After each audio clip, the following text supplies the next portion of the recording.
ତେଣୁ ଏ ଗାଁ ଏତେ ମହାନ, ଯୋଉ ଗାଁରେ ଜଣେ ଭଗବତ ଭକ୍ତ ଜନ୍ମ ହେବେ ସେ ଗାଁକୁ ମୁଁ ପ୍ରଣାମ କରୁଛି, ମାଟିକି ମୁଁ ପ୍ରଣାମ କରୁଛି। ଏ ଗାଁ କେତେ ଧନ୍ୟ, ଏ ମାଟି କେତେ ଧନ୍ୟ, ଏଠି ଜଣେ ମହାନ ଭକ୍ତ ଜନ୍ମ ହେବେ। ଇଏ ହରି ସ୍ମରଣ କରିବେ, ହରିଙ୍କର ପ୍ରେମ ବିତରଣ କରିବେ, ଭକ୍ତି ବିତରଣ କରିବେ। ତେଣୁ ସେ ଗ୍ରାମକୁ ପ୍ରଣାମ କରୁଛି 1000 ବର୍ଷ ପରେ।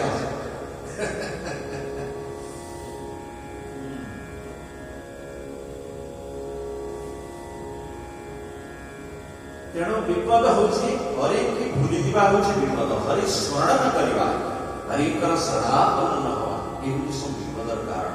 କହ ହନୁମତ ବିପତ୍ତି ପ୍ରଭୁ ସୋଇ, ଜପ ତବ ସୁବିରଣ ଭଜନ ଡୋ। ଯଦି ଜଣେ ହରି ଭଜନ କରୁନି, ହରି ସ୍ମରଣ କରୁନି, ତାହେଲେ ସେ ହଉଛି ସମସ୍ତ ବିପଦର କାରଣ। ଯଦି ହରି ନାମ ଜଣେ ଜପ କରୁଛି, ହରି କୀର୍ତ୍ତନ କରୁଛି, ହରି କଥା ଶୁଣୁଛି, ତାହେଲେ ସିଏ ହଉଛି ମହାନ। ଦୁର୍ଲଭ ମାନସ ଦେହ ଯୋଉ କୁହାଯାଇଛି, ପ୍ରକୃତରେ ସିଏ ସେ ଦୁର୍ଲଭ ମଣିଷ ସବୁକୁ ସଦୁପଯୋଗ କରୁଛି, ନହେଲେ କିଛି ମୂଲ୍ୟ ହିଁ ନାହିଁ। ସର୍ବେ ଯେତେବେଳେ ଚାଲିବ କିନ୍ତୁ ସାଙ୍ଗରେ ଯିବ ନା, ସବୁ ତ ପଡିକି ରହିବ, କିଛି ବି ଯିବନି, ବାସ୍ ହରି ଭଜନ ହିଁ ଯିବ। ପାପ ପୁଣ୍ୟ ଯାହା କରୁଛ ତାହିଁ ଯିବ। ଯଦି ଆମେ ପାପ ବି କରିବାନି, ପୁଣ୍ୟ ବି କରିବାନି, କେବଳ ହରି ଭଜନ କରିବା, କୋଉ ପାପ କରିବାନି କି ପୁଣ୍ୟ କରିବାନି, ସମସ୍ତ କର୍ମ ଭଗବାନଙ୍କୁ ସମର୍ପଣ କରିଦେବା, ପାପ କର୍ମକୁ ତ୍ୟାଗ କରିବା, ଆଉ ପୁଣ୍ୟ କର୍ମକୁ ବି ଭଗବାନଙ୍କୁ ସମର୍ପଣ କରିଦେବା। ନାସକ୍ତ ଭାବରେ ନିଷ୍କାମ ଭାବରେ ସମସ୍ତ କର୍ମ କରିବା, କୌଣସି ପାଇବାର ଇଚ୍ଛା ନାହିଁ, କେବଳ ଭଗବତ ପ୍ରାପ୍ତି ଛଡା କୌଣସି ଇଚ୍ଛା ନାହିଁ। କର୍ମ କରିଚାଲିଛେ, କର୍ତ୍ତବ୍ୟ କରିଚାଲିଛେ, କିନ୍ତୁ ଇଚ୍ଛା କିଛି ନାହିଁ, ପାଇବାର ଇଚ୍ଛା କିଛି ନାହିଁ, କେବଳ ପ୍ରଭୁଙ୍କୁ ପାଇବା, ପ୍ରଭୁଙ୍କ ପ୍ରେମକୁ ପାଇବା, ତାଙ୍କ ଭକ୍ତିକୁ ପାଇବା, ଆଉ କୌଣସି ପାଇବାର ଇଚ୍ଛା ନାହିଁ, କେବଳ କର୍ମ ହିଁ କରିଥାଉ, ପାଇବାର କିଛି ଇଚ୍ଛା ନାହିଁ, ନିଷ୍କାମ, କାମନା କିଛି ନାହିଁ, ନିର୍ବାସ, କୌଣସି ବାସନା କିଛି ନାହିଁ, କାମନା କିଛି ନାହିଁ।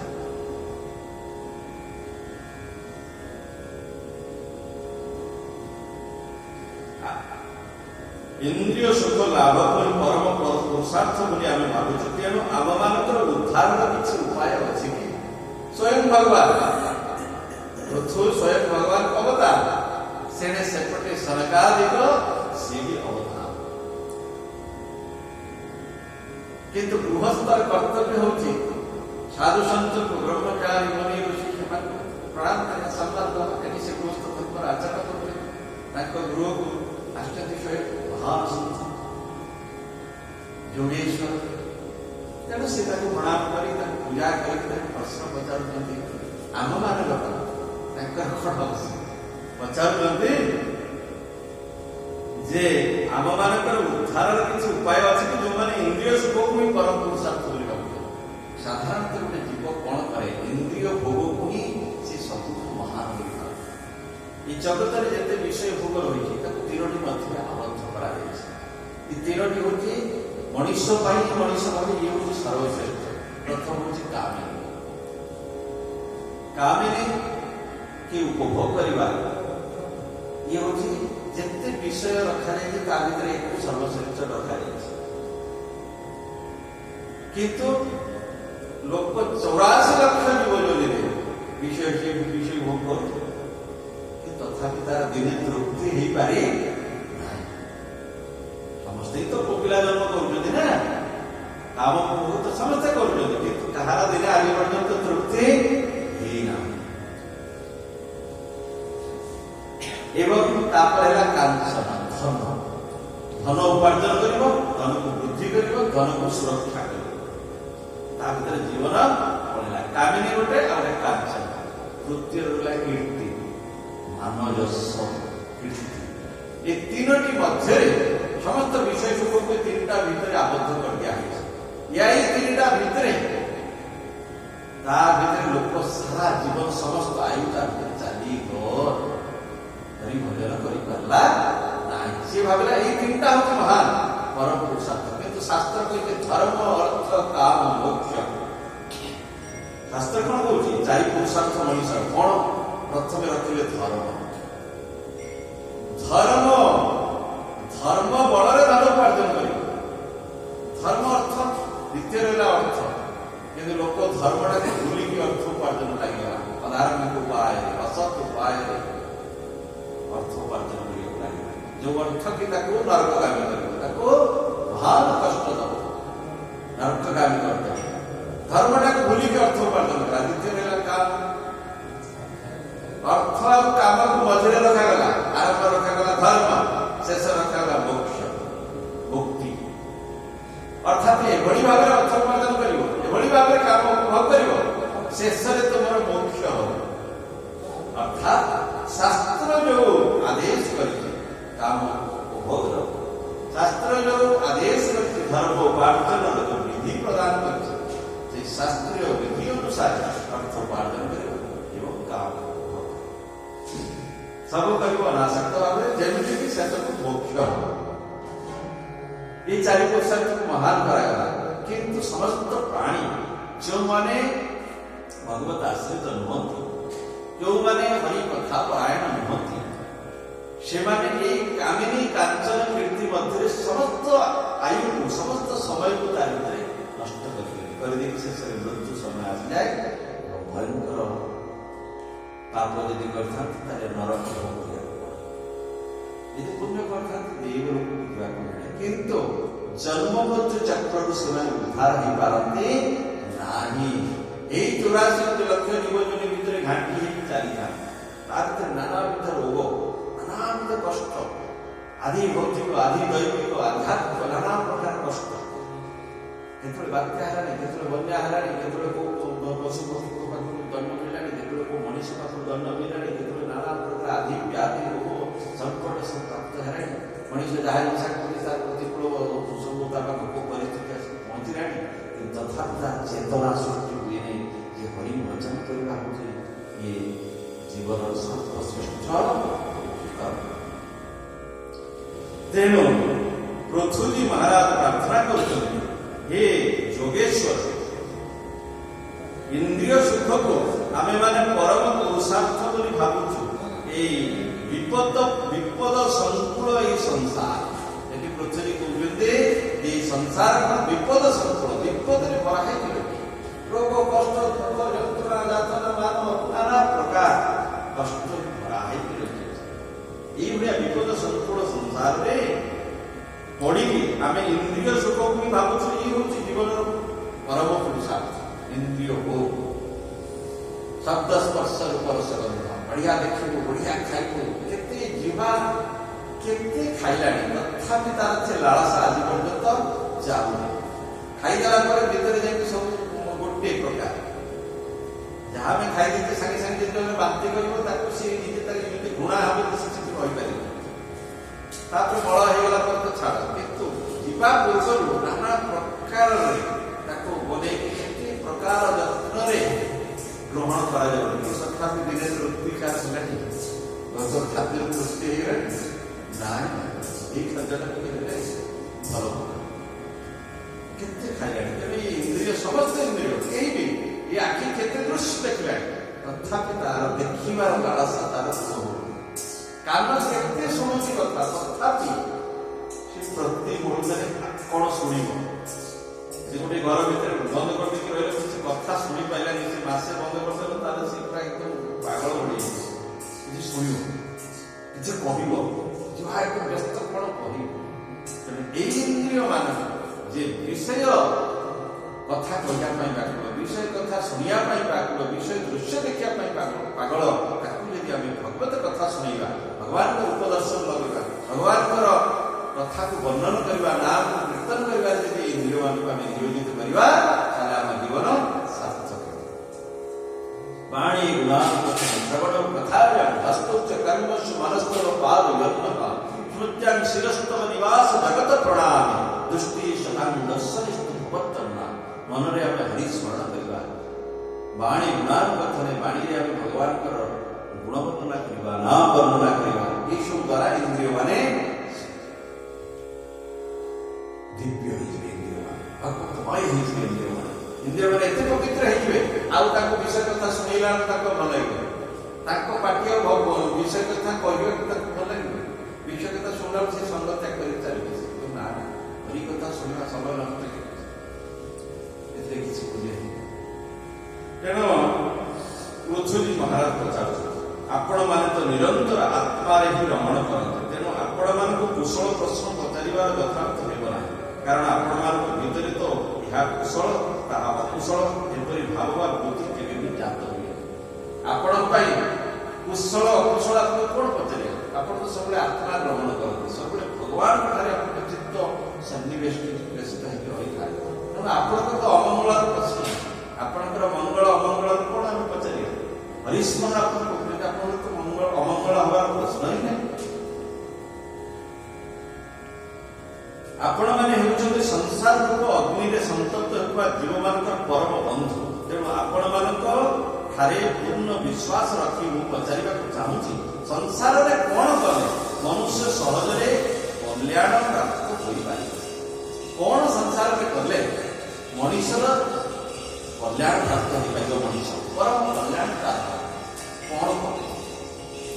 ଏହା ନିଶ୍ଚିତ ଯେ ଆତ୍ମବାନ ବୀର ପୁରୁଷ ମାନଙ୍କ ଭିତରେ ଆତ୍ମା ରୂପେ ପ୍ରକାଶିତ ହେଉଥିବା ଏବଂ ଉପାସକଙ୍କ ହୃଦୟରେ ନିଜ ସ୍ୱରୂପ ପ୍ରକଟ କରୁଥିବା ଅଜନ୍ମା ଭଗବାନ ନାରାୟଣ ହିଁ ନିଜ ଭକ୍ତମାନଙ୍କୁ କୃପା କରିବା ନିମନ୍ତେ ଆପଣମାନଙ୍କ ପରି ସିଦ୍ଧ ପୁରୁଷଙ୍କ ରୂପରେ ପୃଥିବୀରେ ବିଚରଣ କରନ୍ତି। ଏଠି ସେ କଣ କହୁଛନ୍ତି? ପୃଥ୍ୱୀ ମହାରାଜ କହୁଛନ୍ତି ସ୍ୱୟଂ ଭଗବାନ କୃପା କରିବା ପାଇଁ ଆପଣମାନଙ୍କ ଶରୀର ଧାରଣ କରିକି ପୃଥିବୀରେ ବିଚରଣ କରୁଛନ୍ତି। ସତ୍ସଙ୍ଗ ପ୍ରଦାନ କରି ସଦ୍ ଉପଦେଶ ପ୍ରଦାନ କରି ହରି ଚର୍ଚ୍ଚା ଲୋକମାନଙ୍କୁ ପ୍ରଦାନ କରିକି ତାଙ୍କୁ କଲ୍ୟାଣ କରିବେ। ତେଣୁ ସ୍ୱୟଂ ଭଗବାନ ହିଁ ଏହି ରୂପରେ କହୁଛନ୍ତି। ମୁନିବର ମାତ୍ରେ କହି ଚାଲିଲେ, ରାଜା ପୃଥୁଙ୍କର ଏହି ଯୁକ୍ତିଯୁକ୍ତ ଗମ୍ଭୀର ପରିମିତ ଓ ମଧୁର ବଚନ ଶୁଣି ଶ୍ରୀ ସନତ କୁମାର ଅତ୍ୟନ୍ତ ପ୍ରସନ୍ନ ହୋଇଗଲେ ଏବଂ ମୃଦୁ ମୃଦୁ ହସି କହିବାକୁ ଆରମ୍ଭ। ସନତ କୁମାର ସାଧୁ ପୃଷ୍ଟ ମହାରାଜ ସର୍ବଭୂତ ହିତାତ୍ମନା ଭବତା ବିଦୁଷା ସାଧୁନା ମତି ରୁଚି ସଂଗମ ଖଳୁ ସାଧୁନା ଭୈସାଞ୍ଚ ସମ୍ମତଃ ଯତ୍ ସମ୍ଭାଷଣ ସମ୍ପ୍ରଶ୍ନః सर्वे संवितनोऽपिसम् अस्तेव राजन भवतो मधुद्दिशः पादारविन्दस्य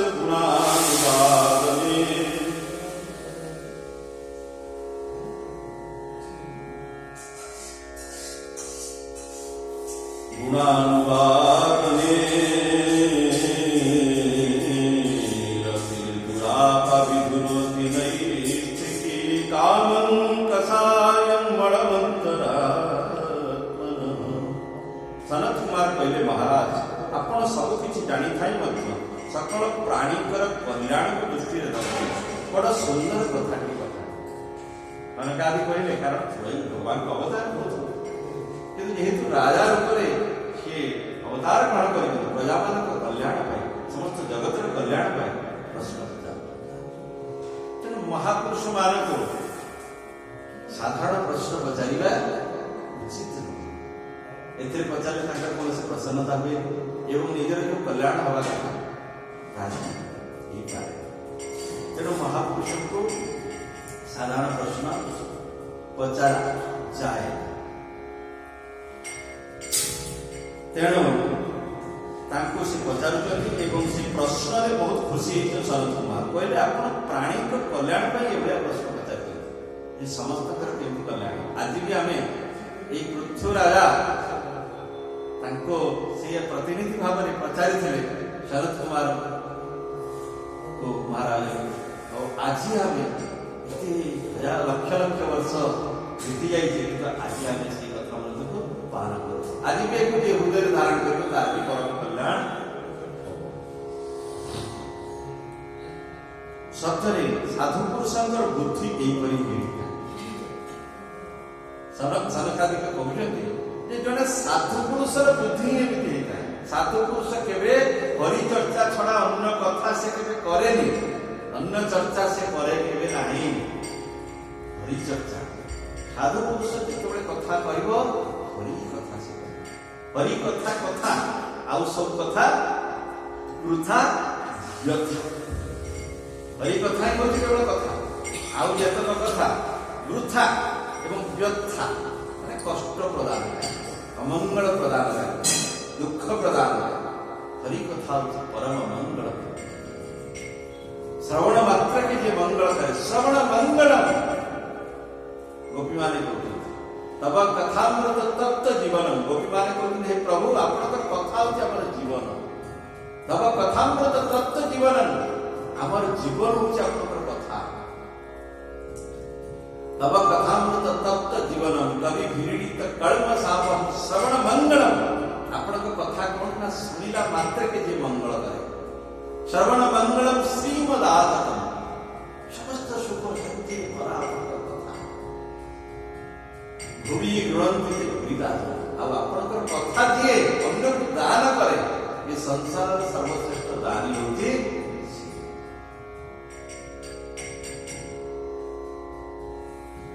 तेणु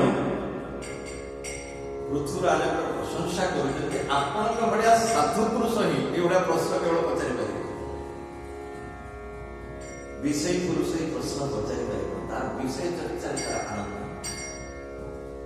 विषय पुरुषर विषय चर्चा आनंद सत्य स्पर्श रूप रस गंध जगति काम कामिनी कांचन कीर्ति यही चर्चा ही विषय पुरुषर आनंद किंतु भक्तर आनंद प्रभु चर्चा विषय पुरुषर आनंद कामिनी कांचन कीर्ति मानव यश यही जगत चर्चा तेणु से कहते कि तुम्हें साधु पुरुष नले बड़े प्रश्न पचारि पारे हे राजन श्री मधुसूदन भगवान को चरण कमलर गुणानुवाद निश्चित रूपे आपणकर अचला प्रीति रही सनकादिक कहते हे राजन आपण मधुसूदन भगवान को चरण कमलर गुणानुवाद अचला प्रीति रही अर्थात भगवान का गुणानुवाद गुण चर्चा नाम चर्चा लीला चर्चा कथारे आपणकर अचल प्रीति रही अचल प्रीति चलमान प्रीति आज प्रीति है कथा शुणे कि काली पुणी विषय कथा शुणे से पुणी मजबूर है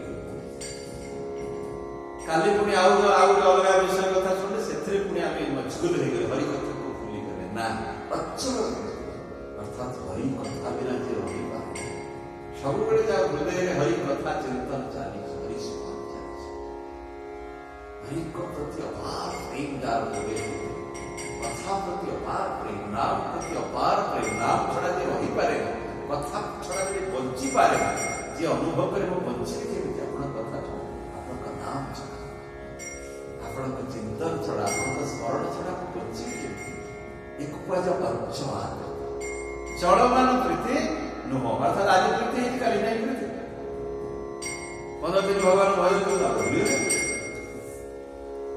भगवान कोन प्रार्थना करे आम कर्म आम जो करे कर्म फल दवा समय आसगला आम कर्मर सामने से जिन पाईगले भगवान डाक प्रभु मत देदेल मुझे जहाँ प्रार्थना करी मत पूर्ण करदेल मु धन मागी आपको देदेले पुणी काली जो आसो निज दुष्कर्म परिणाम पाप कर्म परिणाम धन क्षय प्रभु आप निष्ठुर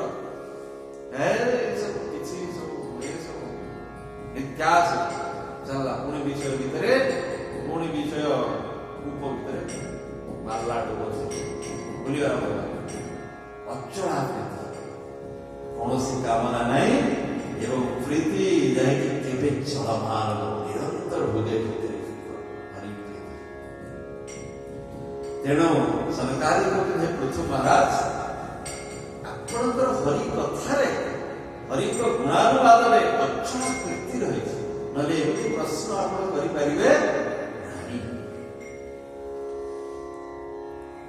मधुसूदन भगवान का चरण कमल गुणानुवाद निश्चित रूपे आपंकर अचला प्रीति रही समस्त एपरी भगवत प्रीति हो पार अत्यंत कठिन एमती प्रीति समस्त हवा कठिन किंतु एपरी प्रीति होगले हृदय भितर रही बासना रूपक मल सर्वथा दूर हो एमतीका प्रीति भगवान हवा बड़ा दूर कष्ट किंतु जदि होगला कारण ताले आउ ता भीतर जो वासना रूपक मल रही सी सब नष्ट हो प्रभावित कर पारिबो ना थरे हरि को थारे प्रीति हेई गले ये विषय आपको आसक्त कर पारिबो ना वासना रूपक मल से संपूर्ण नष्ट कर दो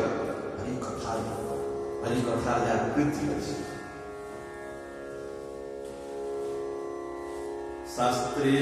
शास्त्रेस्य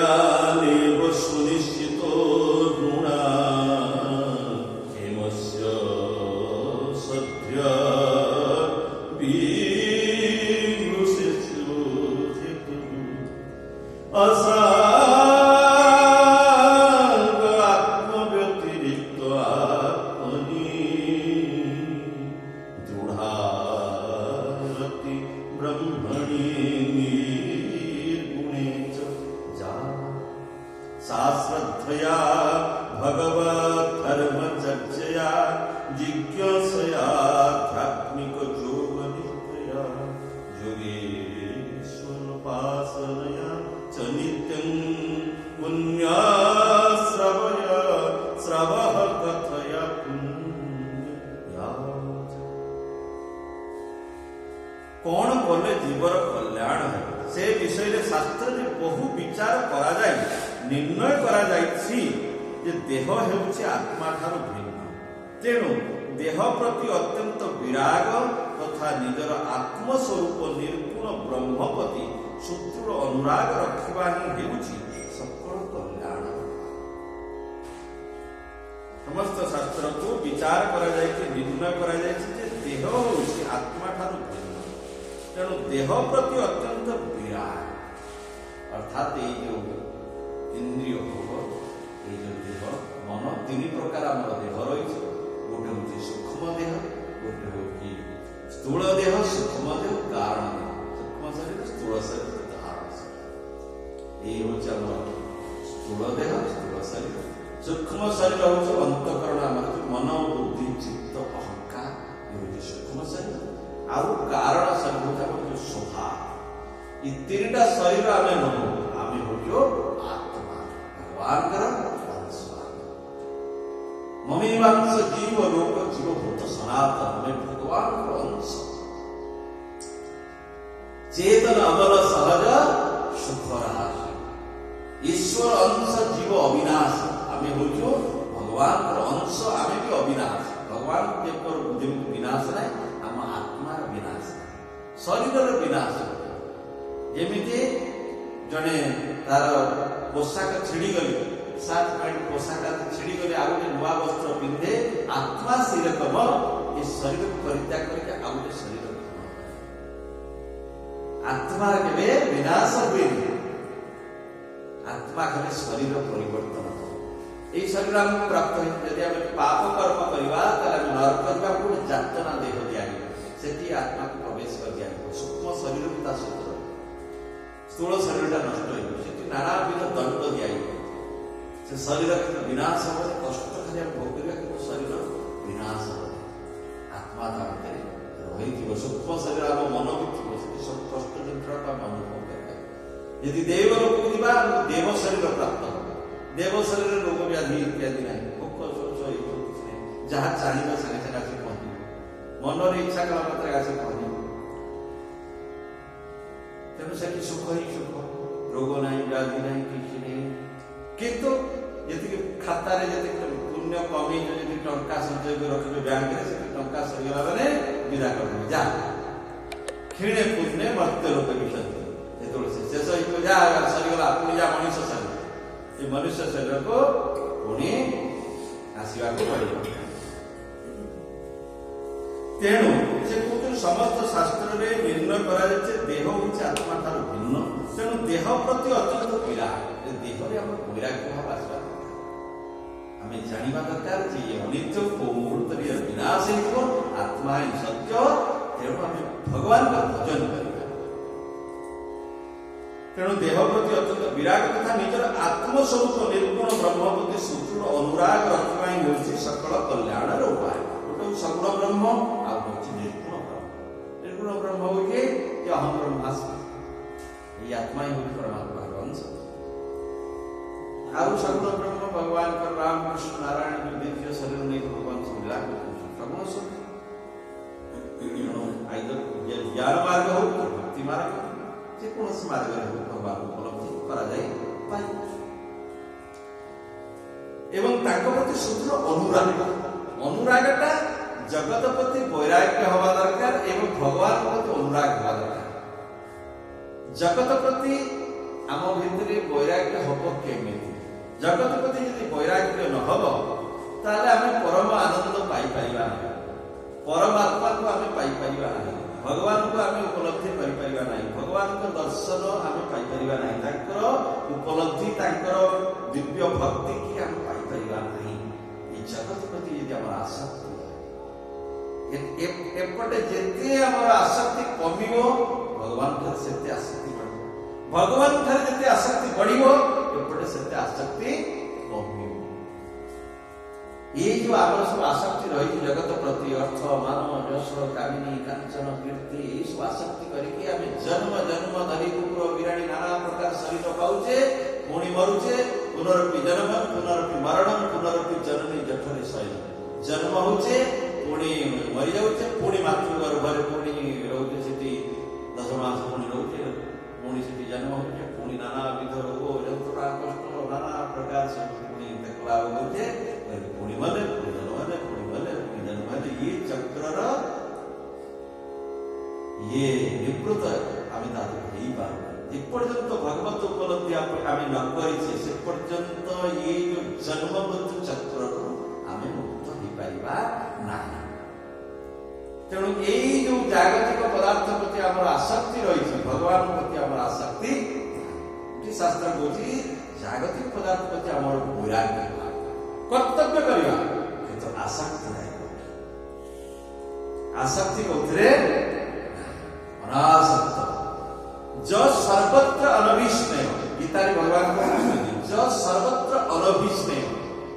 কোটি স্নেহ নাই, অনভিস্নেহ, স্নেহ রহিত অর্থাৎ আসক্তি রহিত, কর্তব্য কেবল স্নেহ রহিত, আসক্তি রহিত। আসক্তি কাহা পারিবি না এবং একমাত্র ভগবান। জগত প্রতি আসক্তি দরকার নাই। জগত কোন আসক্তি মাগিব? আসক্তি মাগিবনি। জনে গୃହସ୍ଥ ବ୍ୟକ୍ତିଟିଏ ତା ସ୍ତ୍ରୀ କି କହିବ ଯେ ମୁଁ 100% ମନ ତମକୁ ଦେଇଦେବି, ବୁଦ୍ଧି ବି ତମକୁ ଦେଇଦେବି, ସବୁ ଜାଗା ଆସକ୍ତି ମୁଁ ତମକୁ ଦେଇଦେବି, ଖାଲି ଘରେ ବସିବ, ନା ଅର୍ଥ ଉପାର୍ଜନ ନା କିଛି, କୋଉ କଥା ବୁଝିବା କିଛି ନାହିଁ, ମନ ମୁଁ ଦେଇଦେବି। ସେ କହି ମନକୁ ନେଇକି ଧୋଇକି ଖାଇବି ନା ପିଇବି ନା କଣ କରିବ? ମନ ନେଇକି ତମ ମନ ଆଉ କୁଆଡେ ନେଇକି ଦଉଛ ଦିଅ, ଦରକାର ନାହିଁ ମଣିଷ ଘର ଅର୍ଥ ଫର୍ଥ ଯାହା ସବୁ ଦରକାର ସେ ସବୁ ଦିଅ। ତେଣୁ ଜଗତ ମାଗେ କର୍ତ୍ତବ୍ୟ, କର୍ତ୍ତବ୍ୟ ସମ୍ପାଦନ କର। ଜଗତ କେବେ କୋଉଠି ମାଗେନି ଆସକ୍ତି, ଆମେ ଜାଣି ଜାଣିକି ଆସକ୍ତି ଏବଂ ସେଥିପାଇଁ ଆମେ ଜନ୍ମ ମୃତ୍ୟୁ ଚକ୍ର ପଡନ୍ତି। ଜଗତ କେବଳ ମାଗେ କର୍ତ୍ତବ୍ୟ ସମ୍ପାଦନ। ତୁମେ କହିବ ମୁଁ ସବୁ ଯାକ ମନ ଦେଇଦେଲି, କହିବ ନେ ତ ମନ ନେଇକି ମନକୁ ଦେଇଦେବି, ମୁଁ ତାକୁ କଣ କରିବି? କିନ୍ତୁ ଭଗବାନଙ୍କୁ ଯାହା ଦବା ଦରକାର ଆମେ ଦଉଛେ। ଆମେ ଭଗବାନଙ୍କୁ ଦେବୁ କଦଳୀ, ଭଗବାନଙ୍କୁ ନଡ଼ିଆ, ଭଗବାନଙ୍କୁ ଧୂପ ଗୋଟେ, କିନ୍ତୁ ମନଟାକୁ ପୁରା ଏପଟେ ରଖିଥିଲେ ଭଗବାନ ପାଖରେ ଧୂପ ଲଗେଇ ପ୍ରଭୁ ମତେ ଇଆ ଦିଅ, ମତେ ସିଆ ଦିଅ, ମାନେ ମନଟା ସମ୍ପୂର୍ଣ୍ଣ ରୂପେ ଏଠି। ଆଉ ଶାସ୍ତ୍ର କହୁଛି ମନୈବ ମନୁଷ୍ୟାଣ କାରଣ ବନ୍ଧ ମୁଖ୍ୟ। ମନ ହିଁ ହଉଛି ମନୁଷ୍ୟର ବନ୍ଧନ ମୁଖ୍ୟର କାରଣ। ମନ ଯଦି ଭଗବାନ ଠାରେ ଲାଗିଗଲା ତାହେଲେ ଆମେ ମୁକ୍ତି ଲାଭ କରିବା। ମନ ଯଦି ବିଷୟରେ ଲାଗିଗଲା ତାହେଲେ ଆମେ এই জন্ମ ମୃତ୍ୟୁ ଚକ୍ରରେ ବାରମ୍ବାର ଯାତାୟାତ ଆମର ଚାଲିବ।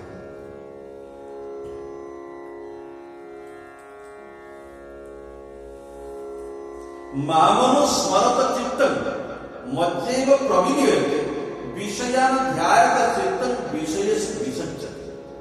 ବିଷୟ ଯେତେବେଳେ ଧ୍ୟାନ କରିବ ତା ଚିତ୍ତଟା ସେ ବିଷୟ ଭିତରେ, ତାରି ଭିତରେ ସେ ଏକଦମ ଆସକ୍ତ ହେଇଯିବ। ଭଗବାନ କହୁଛନ୍ତି ମାମନୁ ସ୍ମରତ ଚିତ୍ତଂ, ମୋର ଯୋଉ ଚିତ୍ତ ଯାହାର ମନ ମତେ ସ୍ମରଣ କରିବ ସେ ମୋ ଭିତରେ ପ୍ରବେଶ କରିବ। ଆମେ ଯେତେ ଭଗବତ ସ୍ମରଣ କରିବା, ସେଥିପାଇଁ ଭଗବାନ ଗୀତାରେ କହୁଛନ୍ତି ତସ୍ମାତ୍ ସର୍ବେଷୁ କାଳେଷୁ ମାମନୁ ସ୍ମର ଯୁଦ୍ଧ। ଅର୍ଜୁନ କହୁଛନ୍ତି ତୁ ସବୁବେଳେ ମତେ ସ୍ମରଣ କର, ଯୁଦ୍ଧ କଲାବେଳେ ବି ମତେ ସ୍ମରଣ କର। ଯଦି ଜଣେ ଯୁଦ୍ଧ କରିବା ବେଳେ ଭଗବାନଙ୍କୁ ସ୍ମରଣ କରିପାରେ, ଆମେ ଜାଗତିକ କାର୍ଯ୍ୟ କରିବା ବେଳେ ଭଗବାନଙ୍କୁ ସ୍ମରଣ କରିପାରିବାନି। ହାତେ କାମ ମୁଖେ ନା, ହାତରେ କାମ କରୁଛି, ହୃଦୟରେ ଭଗବାନ ସ୍ମରଣ କରୁଛି, ହାତରେ କାମ କରୁଛି, ମୁଖରେ ଭଗବାନଙ୍କ ନାମ କରୁଛି। ଯୁଦ୍ଧ କରିବା ବେଳେ ଯଦି ଜଣେ ଭଗବାନଙ୍କୁ ସ୍ମରଣ କରିପାରେ ତାହେଲେ ଜାଗତିକ କାର୍ଯ୍ୟ ଆଉ ଯୁଦ୍ଧ ଠାରୁ ତ ଭୟଙ୍କର କାମ କିଛି ନାହିଁ। କୋଉ ମୁହୂର୍ତ୍ତରେ ଶତ୍ରୁର ବାଣ ଆସିକି ଛାତିରେ ପହଞ୍ଚିବ, ମରିଯିବ, ତାର ଠିକ ସେଭଳି ସମୟରେ ଯଦି ଜଣେ ଭଗବାନଙ୍କୁ ସ୍ମରଣ କରିପାରେ, ଆମେ ସମସ୍ତ କାମ ସଂସାରିକ କର୍ମ ଭଗବାନଙ୍କୁ ସ୍ମରଣ